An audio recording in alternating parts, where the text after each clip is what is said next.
Hello friends, I welcome you all again on our video channel. I am Purnanuj Srivastav and in today's video session we are going to discuss the structure of budget. In the previous session we have already discussed what is budget, what is the significance of government budget, and we have discussed the three major changes in the budget 2017-18. So we'll start directly with the topic, that is structure of budget. Guys, when we talk about structure of budget, it has two parts. One is income or receipts and the other is expenditure, जिसे हिंदी में हम कहते हैं व्यय. तो दो जगह हैं, दो हिस्सों में हम बजट के स्ट्रक्चर को बांट सकते हैं, आय और व्यय. कहाँ से पैसा आएगा और कहाँ पर कितना पैसा खर्च किया जाएगा. इसे सबसे ज़रूरी बात जो इस सेक्शन में है वो ये समझना कि आय को और दो हिस्सों में बांटा जाता है, वो राजस्व आय और पूंजीगत आय, जिन्हें प्राप्तियां भी कहते हैं. That is revenue income and capital income. So the very first and the basic point, what is the difference between them, the very basic question will be. So guys, the revenue income, it is that income which do not creates any liability to the government. ये वह आय है या यह वह प्राप्तियां हैं जिससे कि सरकार के दायित्व नहीं बढ़ते. On the other hand, there is other property. The other property of revenue income is it do not cause any reduction in the assets of government. इससे सरकार की संपत्ति में कोई कमी नहीं आती. तो ये दो विशेषताएं हैं राजस्व आय की. पहली बात तो इससे असेट्स कम नहीं होते. दूसरी चीज, इससे लायबिलिटी बढ़ती नहीं है. तो दूसरे शब्दों में हम चाहें तो ऐसे भी कह सकते हैं कि इससे संपत्ति या दायित्वों पर असर नहीं पड़ता. जबकि इसके विपरीत पूंजीगत आय, capital income, it creates liability. ये दायित्व बढ़ाती है. और दूसरा, इससे सरकार की संपत्तियों में कमी होती है. It reduces the assets of government. तो इससे संपत्तियां कम होती हैं. This is called as capital income, whereas revenue income does not affect assets and liabilities of the government. So what does it means actually? इसका क्या मतलब है? इसको हम एक छोटे से एग्जांपल से अगर समझें. So suppose there is a fellow, कोई व्यक्ति है जिसकी सैलरी है से 40,000 रुपीज, 40,000 रुपए, और इसके मासिक खर्च, इसके सभी मासिक खर्च को अगर जोड़ दें, अगर बाहर रह रहे हैं तो आने जाने का खर्चा, राशन का खर्चा, मोबाइल का, सारे खर्चे जोड़ने के बाद अगर टोटल खर्चे हुए 30,000 रुपए, तो उसके पास बचेंगे 10,000 रुपए. ये होगा सरप्लस का बजट, या हिंदी में कहें तो फायदे का बजट. लेकिन मान लें कि अगर उसे अगले महीने एक नया फोन खरीदना हो, उसका पुराना फोन खराब हो गया या डैमेज हो गया, in that case the fellow has to buy a new phone. अब नया फोन आएगा से फॉर एग्जाम्पल 40,000 रुपीज, 40,000 रुपयों का. तो जो राशि बच जाएगी that is -30,000. Now this is what is known as deficit. ये कहलाता है घाटा. घाटा तब होगा जब हमारी आय कम है और हमारे व्यय ज्यादा हैं. आप देखें, अगर हमारे टोटल एक्सपेंडिचर्स जोड़ दिए जाएं तो वो होंगे 70,000 रुपए. तो खर्च करना है 70,000 रुपए, हैं 40,000 रुपए. आपके पास 40,000 रुपए हो, आप 70,000 रुपए खर्च कर दें. अगर सवाल किया जाए क्या ऐसा मुमकिन है, तो जवाब होगा नहीं, ऐसा पॉसिबल नहीं है. अगर आप 70,000 रुपए खर्च करना चाहते हैं तो आपके पास 70,000 रुपए होने भी चाहिए. अभी 40,000 रुपए ही है, तो जो ये बचे हुए 30,000 रुपए हैं, इसे आपको अरेंज करना पड़ेगा. और इसे अरेंज करने के दो ही जरिए हैं, या तो आप अपनी संपत्तियां कुछ कम कीजिए या फिर आप अपने दायित्व कुछ बढ़ाइए. संपत्तियां कम करने से क्या मतलब है दोस्तों? ये कुछ आसान है समझना. जैसे आप अपनी घड़ी बेच दीजिए, लैपटॉप या कोई जमीन, बाइक, इस तरीके से जब आप पैसा इकट्ठा करते हैं जिसमें कि आपकी संपत्तियां कम हो जाती हैं, वो कहलाएगी कैपिटल इनकम. जैसे कि फॉर एग्जाम्पल, वो जो व्यक्ति जिसका फोन खराब हुआ, उसने पुराना फोन बेच दिया और उसके पास 10,000 रुपए आ गए. तो ये 10,000 रुपए तो आए, लेकिन पुराना फोन अब उसके पास नहीं है. एक संपत्ति उसकी कम हो गई, तो असेट्स कम होंगे, then it will be capital income. दूसरा, लायबिलिटी बढ़ने का क्या मतलब है दोस्तों? लायबिलिटी हिंदी में हम कहते हैं इसे दायित्व, दायित्व या देयताएं। तो लायबिलिटी क्या होती है? हर वो पैसा जिसे आपको वापस लौटाना हो, that is liability. The amount which is need to be return, that is called as liability. For example, आपने बैंक से कुछ पैसे उधार लिए हैं, वो आपके लिए लायबिलिटी है। आपके दोस्त ने आपके पास कुछ पैसे जमा कर दिए, वो पैसे भी आपको उसे वापस लौटाने पड़ेंगे, दैट इज ऑल्सो लायबिलिटी। आप गए राशन की दुकान पर, आपने उससे कुछ पैसे, कुछ सामान, कुछ राशन उधार में ले लिया, that is also liability. Liability means the money which is need to be repaid, वो पैसा जो आपको वापस लौटाना है। तो आपको 10,000 रुपयों की और कमी पड़ रही थी, आपको 30,000 रुपए की कमी थी। 10,000 रुपए आपने पुराना फोन बेचकर कमा लिया, अभी 20,000 रुपए और कम पड़ रहे हैं। ये 20,000 रुपए आपने अपने एक दोस्त से उधार के रूप में ले लिए। तो ये जो पैसे आपने उधार के रूप में लिए हैं, ये उधारियां भी आपके लिए कैपिटल इनकम का ही सोर्स हैं। क्यों? क्योंकि इससे लायबिलिटी बढ़ती है।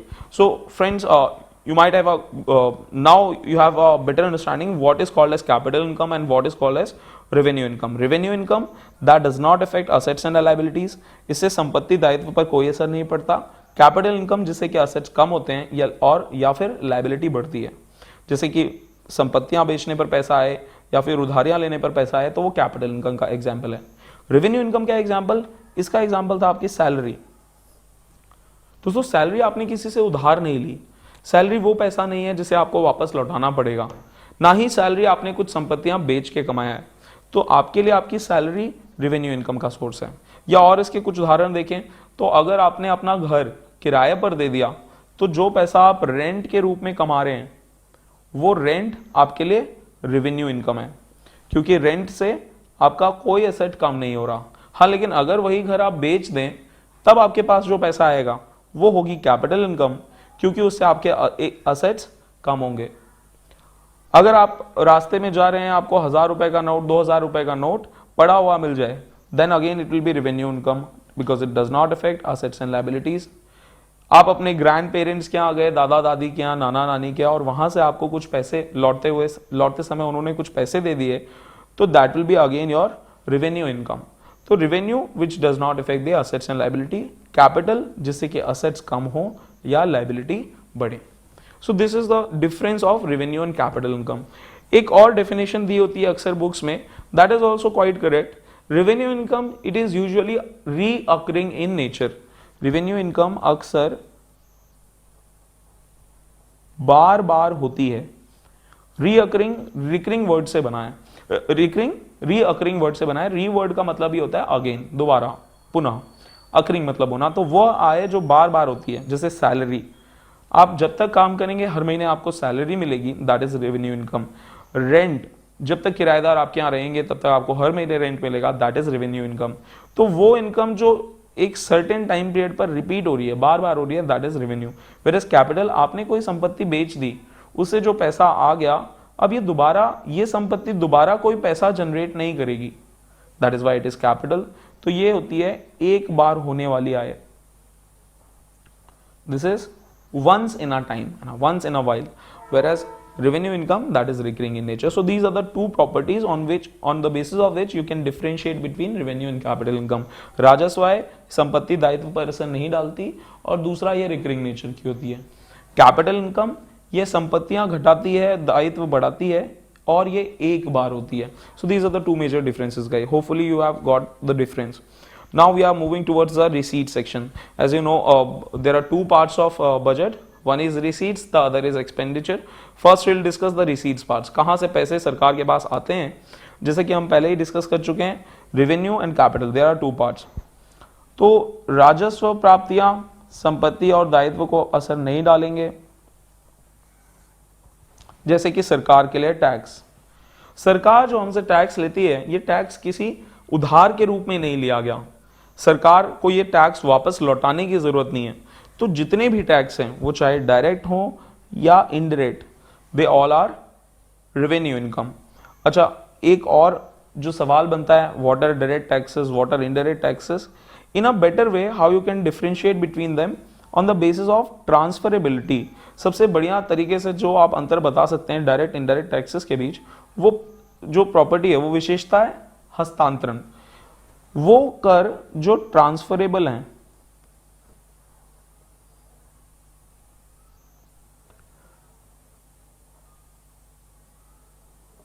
वो कर जो ट्रांसफरेबल हैं वो कहलाते हैं इनडायरेक्ट टैक्स,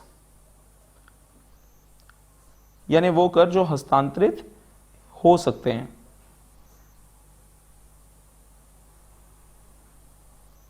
हस्तांतरित होने का मतलब है कि जिस पर लगा है वो पे नहीं करेगा, पे करेगा कोई और व्यक्ति। इसको कहा जाता है इंसिडेंट एंड इंपैक्ट। इंसिडेंट किस पर कर लगाया गया, इंपैक्ट कौन कर पे करेगा। तो अगर इंसिडेंट और इंपैक्ट अलग अलग है वो हुआ इनडायरेक्ट टैक्स, और अगर इंसिडेंट और इंपैक्ट एक ही है तो वो हुआ डायरेक्ट टैक्स। जैसे कि आयकर या निगम कर, ये दो प्रत्यक्ष कर के उदाहरण है, because they are non transferable. जब आप जॉब पर होंगे आपको इनकम मिलेगी, उस इनकम पर सरकार आपसे इनकम टैक्स लेगी, वो इनकम टैक्स आप खुद ही पे करेंगे। That is why it is a direct tax. जिस पर लगा है वही पे करेगा। जिस तरह से हम इनकम टैक्स देते हैं, कंपनीज को उनके मुनाफे पर कॉर्पोरेशन टैक्स देना होता है, again that is direct tax. But जब आप कभी किसी सेवा का उपभोग करते हैं, whenever you consume a service, आप मूवी देखने गए तो आपको एंटरटेनमेंट टैक्स देना पड़ा। वो एंटरटेनमेंट टैक्स एक्चुअली लगा था मूवी दिखाने पर, दिखाने वाले को, पर पे करता है मूवी देखने वाला, that is a indirect tax. सेवा कर, जब कभी आप किसी रेस्टोरेंट में खाना खाने जाएंगे तो उस पर आपसे लिया जाता है सर्विस टैक्स। सर्विस टैक्स लगा रेस्टोरेंट पर सर्विसेज देने के लिए, पर वो पे किया जाता है by the consumer, again a indirect tax. Excise duty, Hindi में इसे कहते हैं दोस्तों उत्पादन शुल्क। जब भी कोई चीज प्रोड्यूस होती है, मैन्युफैक्चर होती है, मैन्युफैक्चरिंग पर जो टैक्स लगता है that is called as excise. और वो टैक्स जो इंपोर्ट या एक्सपोर्ट पर लगे, आयात या निर्यात पर, that is called as custom duty. Most of the candidate used to confuse between excise and custom. Excise is nothing to do with export and import. Excise is on manufacturing. Excise लगता है manufacturing पर।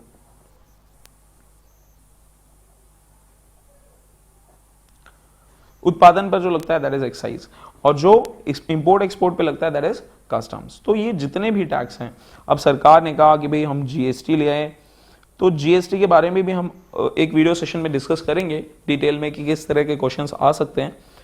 अच्छा, उसके अलावा जो और एक important बात है टैक्सेस से ही जुड़ी हुई, most of the candidate use to confuse between tax and cess. What is the difference between tax and cess? Hopefully आपने ये शब्द सुने होंगे, सेस जैसे कि स्वच्छ भारत सेस, या फिर एजुकेशन सेस। ये एजुकेशन सेस, स्वस्थ भारत सेस, या किसान कृषि कल्याण सेस, ये क्या चीजें हैं दोस्तों? हर एक सेस में what is the basic difference between tax and cess? तो देखिए, टैक्स आपको रीजन स्पेसिफाई नहीं करता गवर्नमेंट का। सरकार ने आपसे टैक्स लिया तो ये नहीं बताया कि इस टैक्स का इस्तेमाल वो किस रूप में करेगी, इससे वो सड़कें बनाएगी या आईआईटी या गवर्नमेंट स्कीम चलाएगी। लेकिन जब सरकार ने आपसे सेस लिया तो रीजन पहले ही स्पेसिफाई कर दिया गया कि ये जो पैसा है वो किस क्षेत्र में इस्तेमाल किया जाने वाला है। तो एक स्पेसिफाइड पर्पस के लिए, किसी विशेष कारण के लिए लिया गया tax, that is called as cess. Cess is a tax with a specific purpose. जैसे स्वच्छ भारत सेस, इस पैसे का इस्तेमाल केवल स्वच्छ भारत अभियान के लिए ही किया जाएगा। कृषि कल्याण सेस, इसका इस्तेमाल केवल एग्रीकल्चर सेक्टर के लिए होगा। सिमिलरली एजुकेशन सेस का इस्तेमाल होगा केवल एजुकेशन के क्षेत्र में। तो हर सेस में एक रीजन स्पेसिफाई होता है, एक टैक्स जिसमें रीजन स्पेसिफाइड हो।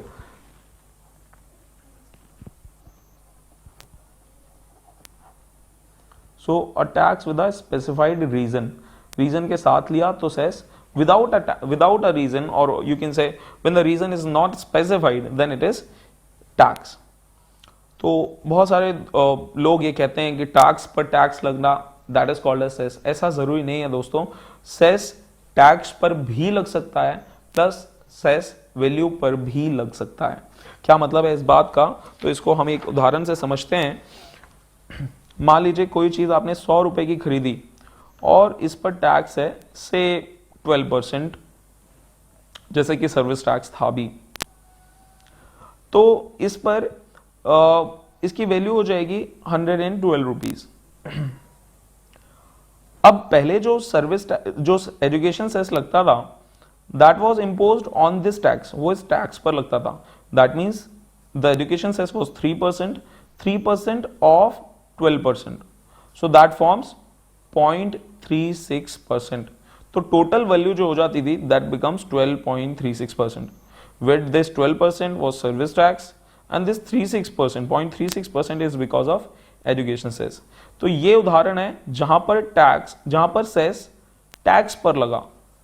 लेकिन कृषि कल्याण सेस में जब हम बात करेंगे तो कृषि कल्याण सेस की वैल्यू थी 0.5%। Now that 0.5% is not of tax but of value। जो चीज आपने खरीदी सीधा उसी की, तो उससे पहले सर्विस टैक्स 14% था, जो सीधे तौर पर बढ़कर हो गया 14.5%। सो इट्स नॉट सो ऐसा जरूरी नहीं है कि हमेशा ही सेस टैक्स पर लगे, टैक्स सेस और वैल्यू दोनों पर लग सकता है। चलिए आगे बढ़ते हैं दोस्तों नॉन टैक्स रेवेन्यू इनकम की तरफ। देखिए नॉन टैक्स रेवेन्यू इनकम क्या होती है। तो टैक्स तो सरकार के लिए राजस्व आय का स्रोत है ही, लेकिन केवल टैक्स ही सरकार के लिए राजस्व आय का स्रोत नहीं है। Only taxes are not the only source of revenue income। कुछ ऐसी चीजें भी हैं जो टैक्स तो नहीं है लेकिन फिर भी सरकार के लिए ये रेवेन्यू इनकम है। जैसे कि फीस, आप किसी म्यूजियम में जाइए, किसी नेशनल पार्क में जाएं, किसी फोर्ट में जाएं, तो आपसे एंट्री टिकट ली जाती है, दैट इज रेवेन्यू इनकम। क्यों? क्योंकि सरकार के असेट्स और लाइबिलिटी इससे इफेक्ट नहीं हो रहे हैं। The other like fine and penalties imposed by the government on either a company or a bank on somewhere else। तो जो ये फाइन्स पेनल्टी हर्जाना या जुर्माना लगाया जाता है, ये भी एक सोर्स है सरकार के लिए रेवेन्यू इनकम का, क्योंकि ये पैसा लौटाने के लिए सरकार को कोई बाध्य नहीं है। इसके अलावा डोनेशन का एग्जाम्पल, जैसे कि जब हमारे यहाँ सुनामी आई थी तब 400 करोड़ रुपए बिल गेट्स ने डोनेट किए थे। That donation is again source of revenue income because that is not need to be returned। Licence, आप देखते हैं दोस्तों हमें अलग अलग चीज़ों के लिए लाइसेंस लेना होता है, जैसे कि हथियार रखने के लिए लाइसेंस, हथियार बेचने के लिए लाइसेंस, पेट्रोल बेचने के लिए, दवाइयाँ बेचने के लिए, शराब बेचने के लिए, तो अलग अलग चीज़ों के लिए लाइसेंस लिया जाता है। वो लाइसेंस लेते समय जो सरकार को पैसे की कमाई होती है वो भी सरकार के लिए राजस्व आय का स्रोत है, क्योंकि वो भी सरकार के संपत्ति दायित्व पर असर नहीं डालती। एस्चीट्स, ये शायद शब्द आपने पहले ना सुना हो, तो एस्चीट्स समझ लेते हैं दोस्तों। It is the income, escheat की हम अगर बात करें, इट इज द इनकम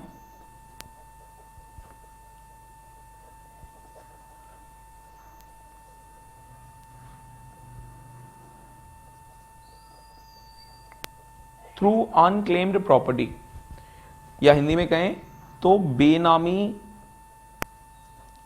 संपत्ति पर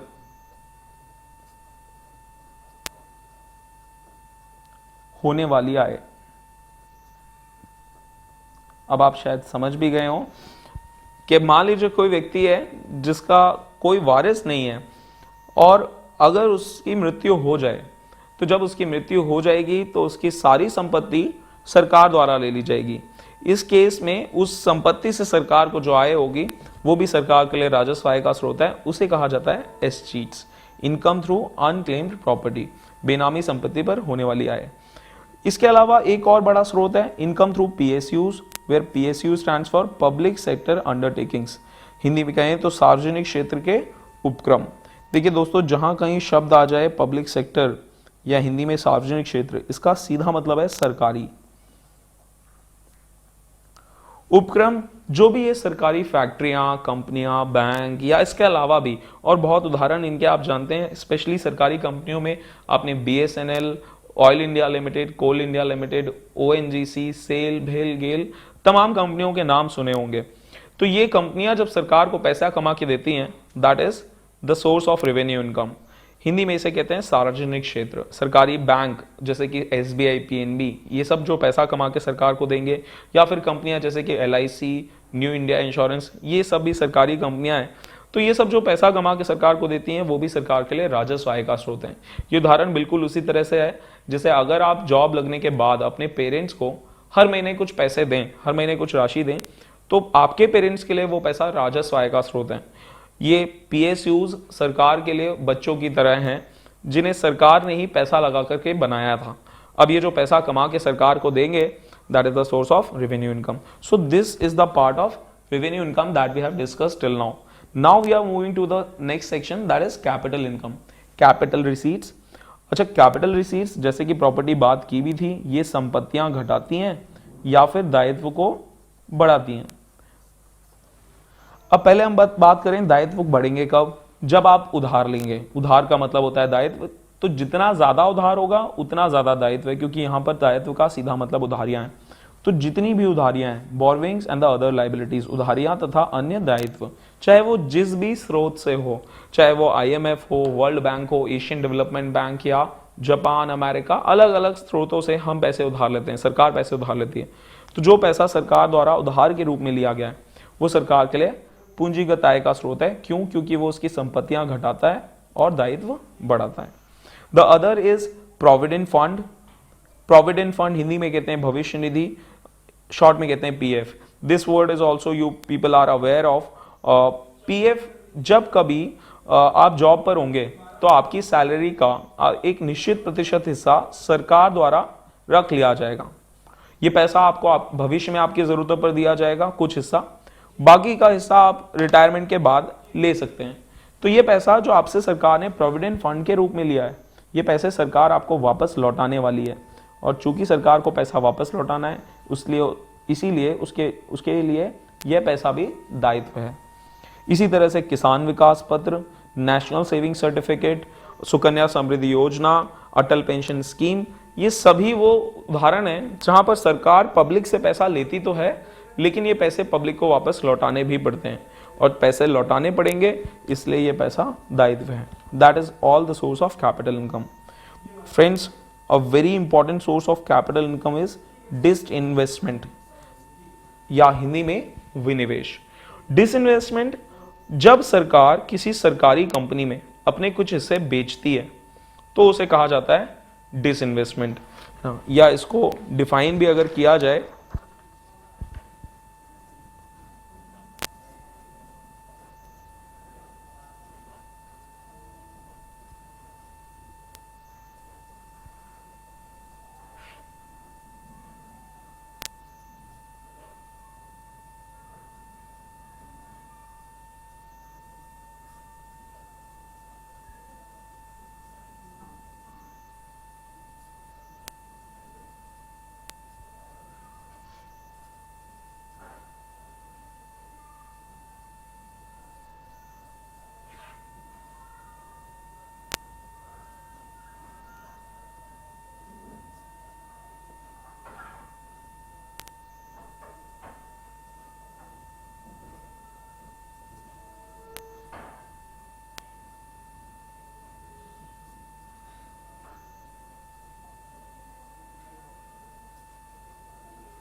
When government sells some of its shares in a PSU, it is called as disinvestment। जब सरकार किसी सरकारी कंपनी में अपने कुछ हिस्से बेचती है तो उसे विनिवेश कहा जाता है। मतलब बड़ा सीधा सा है।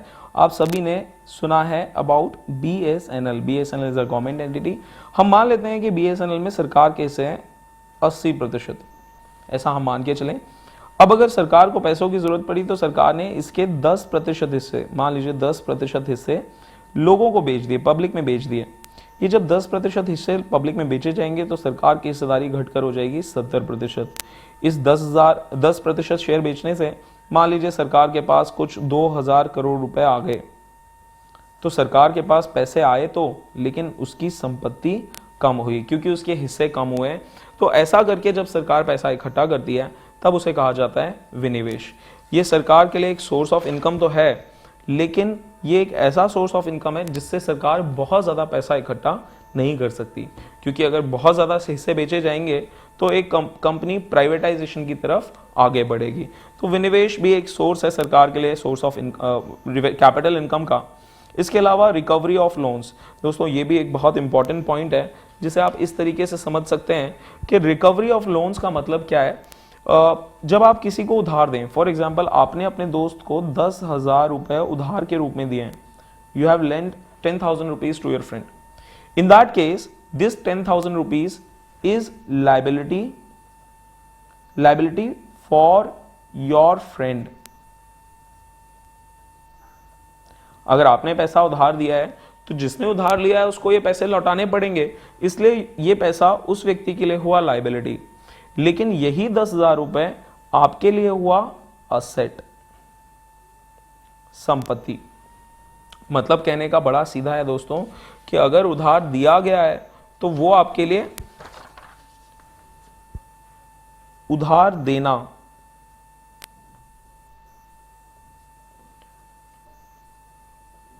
जो पैसा उधार दिया गया है वो आपके लिए संपत्ति में गिना जाएगा, और जो पैसा आपने उधार लिया है वो गिना जाएगा आपके लिए लायबिलिटी में। आपने इसलिए एक शब्द और सुना होगा, that is NPA, non performing assets. Assets का मतलब वहां पर उन उधार से ही है जो बैंकों ने दिए हैं और परफॉर्म नहीं कर रहे, which are non performing assets. So asset means the loan which is been lent, जो पैसा उधार के रूप में दिया गया है। उधार लिया गया पैसा लायबिलिटी कहलाता है। Now what is the point over here, recovery of loans. आपने किसी को उधार दिया था, आप अगर ये पैसे वापस ले रहे हैं तो ऐसा करने से आपके असेट्स कम हो जाएंगे। जैसे कि आपने अपने दोस्त को 10,000 रुपए दिए, अगले महीने आपके दोस्त ने आपको 2,000 रुपए लौटा दिए, या आपने उससे 2,000 रुपए वसूल लिए। अब आपके लिए असेट रह गया 8,000 रुपए और दोस्त के लिए लायबिलिटी रह गई 8,000 रुपए।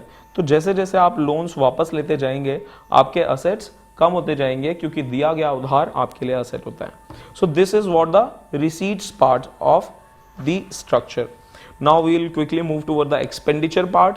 एक्सपेंडिचर पार्ट की बात करें, again it could be divided into assets, into revenue and capital.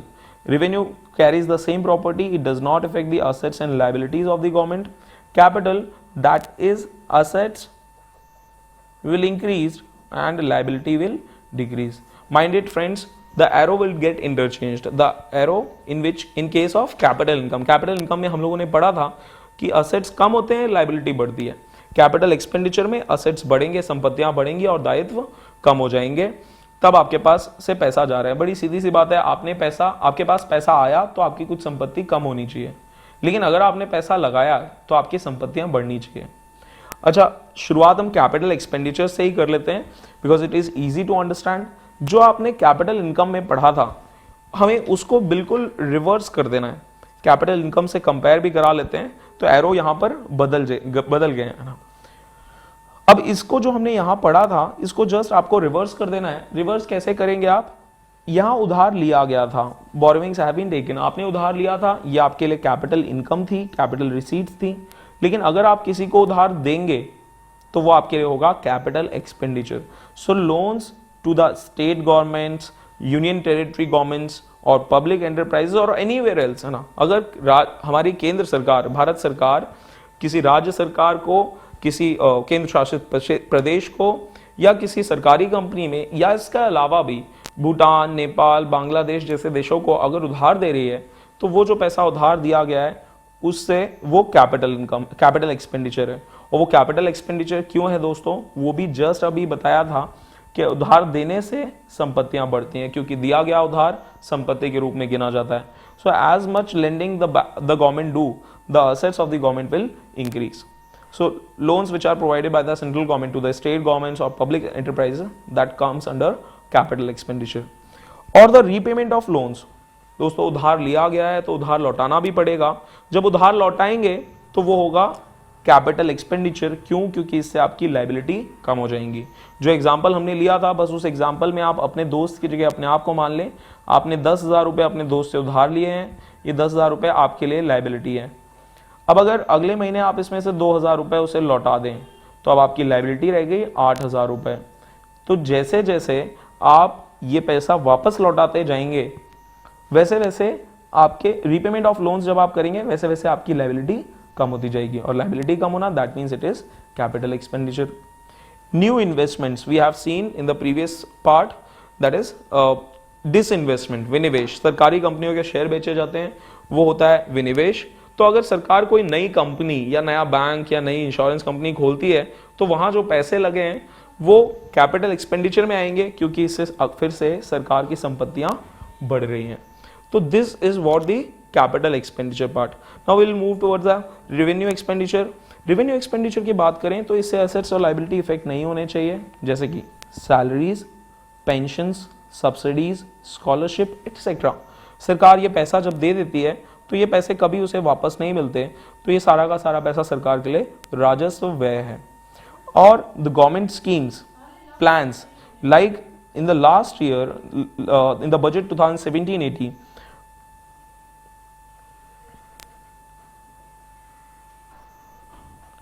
in the last budget the government spent 48,000 crore rupees। सरकार ने 48,000 करोड़ रुपए मनरेगा को दिए। इसी तरह से सर्व शिक्षा अभियान या मिड डे मील या फिर प्रधानमंत्री ग्राम सड़क योजना, प्रधानमंत्री कृषि सिंचाई योजना, कौशल विकास योजना, Jan Dhan, there are many schemes and there is fund allocated on different schemes. So the government spendings on the schemes and plans that comes under revenue expenditure। खर्चा एक बार हो गया तो वो हो गया। सेक्टर वाइज डिस्ट्रीब्यूशन, योजनाओं के अतिरिक्त भी अलग अलग क्षेत्रों में सरकार पैसे खर्च करती है, जैसे कि ग्रामीण विकास, रूरल डेवलपमेंट और urban development, defence, education, health. तो ये जो अलग अलग क्षेत्रों में सरकार द्वारा पैसा खर्च किया गया है ये कहलाता है sector wise distribution. Sector Hindi में कहते हैं क्षेत्र, डिस्ट्रीब्यूशन वितरण, अलग अलग क्षेत्रों में किया गया सरकार के द्वारा वितरण, that is sector wise distribution. The last one and the most important one is state share of taxes. दोस्तों पिछले 2 बजट से सबसे ज्यादा खर्चा स्टेट शेयर ऑफ टैक्सेस में ही किया गया है। स्टेट शेयर ऑफ टैक्सेस का मतलब क्या है, तो it is very clear by the name only. Tax का वो हिस्सा जो राज्यों में बांटा जाएगा, the share of taxes which is given to the states. देखिए दोस्तों, जब हम लोगों ने बात की थी रेवेन्यू इनकम की तो हम लोगों ने बात की थी वहां पर टैक्सेस की। अब ये टैक्स जो हैं वो डायरेक्ट, इनडायरेक्ट, उनमें से ज्यादातर टैक्स जो हैं वो केंद्र सरकार द्वारा लिए जाते हैं। चाहे इनकम टैक्स की बात करें, ये सेंट्रल गवर्नमेंट द्वारा लिया जाता है। Corporation tax, central government. Now it will B GST, हालांकि 5 साल तक तो इसको बांटना है, but after that it will be again taken by the central government. Now this will be a big question for states कि उनके पास पैसा आएगा कहां से, वो बजट बनाएंगी कैसे। तो इस राज्य सरकारों से केंद्र सरकार ने कहा कि जो भी टैक्स का पैसा उसके पास आ रहा है उसका एक निश्चित प्रतिशत हिस्सा वो राज्यों से साझा करेंगे। They will share some part of the total tax which is levied by the central government, which is earned by the central government। अब ये जो स्टेट्स को शेयर दिया जाएगा टैक्सेस का, ये केंद्र सरकार के लिए तो खर्च हो जाएगा, लेकिन राज्य सरकारों के लिए यही पैसा इनकम होगी। So that is called as state share of taxes and this was the biggest expenditure of the government in the previous 2 budgets and probably in the coming budget as well this will be the most biggest expenditure of the government। यहीं पर और एक बात जो जानने लायक है दोस्तों कि ये करों के बंटवारे को निर्धारित कौन करता है, कौन डिसाइड करता है कि कितना पैसा केंद्र सरकार अपने पास रखे और कितना राज्यों में बांट दे। तो इसका जवाब होगा गवर्नमेंट ऑफ इंडिया। भारत सरकार ये निर्धारित करती है, केंद्र सरकार खुद निर्धारित करती है वो कितना हिस्सा अपने पास रखेगी, कितना राज्यों में बांटेगी। पर ये सिफारिशें किसकी होती है, तो जवाब होगा वित्त आयोग। इसके लिए एक आयोग गठित किया जाता है। ये आयोग की परिभाषा और डिस्क्रिप्शन आर्टिकल 280 में दी गई है। ये एक संवैधानिक आयोग है जिसकी परिभाषा या जिसका डिस्क्रिप्शन विवरण हमारे संविधान के अनुच्छेद 280 में दिया गया। वित्त आयोग ये सिफारिशें देता है कि केंद्र और सरकार कितना कितना हिस्सा बंटवारा करेंगे और यहां तक किस राज्य को कितना हिस्सा दिया जाए, ये भी सिफारिशें वित्त आयोग ही देता है। लास्ट जो वित्त आयोग था वो था 14वां वित्त आयोग, 14th फाइनेंस कमीशन, जिसके चेयरमैन थे डॉक्टर वाई.वी. रेड्डी। वाई.वी. रेड्डी जो कि आरबीआई के पूर्व गवर्नर भी रह चुके हैं। तो 14वें वित्त आयोग की सिफारिशें ये थी कि जो भी हिस्सा है करों का, जो भी कर वसूल किए जाएंगे, इफ इट विल बी 100%, उसका 42% हिस्सा दिया जाएगा राज्यों को। तो out of 100% the 42% share is given to the states. That is recommended by the 14th Finance Commission. The recommendations have been taken और ये बात मान भी ली गई। अच्छा, ये सिफारिशें लागू हैं 2015 से 2020 तक। एक वित्त आयोग की सिफारिशें 5 साल के लिए लागू होती हैं, तो ये सिफारिशें 2015 से 2020 तक लागू रहेंगी। और इसी बीच 15वां वित्त आयोग भी बन चुका है, जैसे कि आप जानते भी होंगे, और ये इंपॉर्टेंट क्वेश्चन है करंट के पॉइंट ऑफ व्यू से। So the 15th finance commission, its chairman is N.K. Singh. The chairman is appointed by the president. President के appointment है ना। President used to appoint the chairman of the finance commission. It is a commission of 5 members. ये 5 सदस्य होते हैं इस commission में. So there could be many questions about finance commission will be asked. The first will be which is the current finance commission, then the answer will be 15th finance commission. Who is the chairman, then the answer will be N.K. Singh. Who is the person who appoints the chairman of the commission, then the answer will be the president, the honorable president.